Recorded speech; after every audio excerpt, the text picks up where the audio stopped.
లచ్చన్న వారింట్ల ధనమున్నదాని ధనము చూసి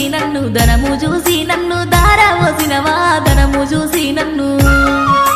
లచ్చన్న వారింట్ల ధనమున్నదాని ధనము చూసిన గాని గుణము చూడాలే ధనము చూసిన గాని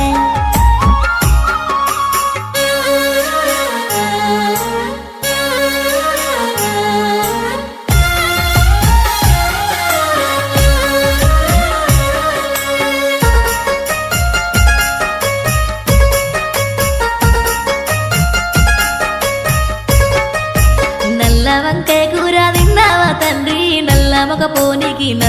పోనీకి దారవోసినవా నల్లమొక పోనీకి నల్ల వంకాయ కూర తినలేదే బిడ్డ నల్ల మగ పోడాని తెలువపాయనే నల్ల మగ పోడాని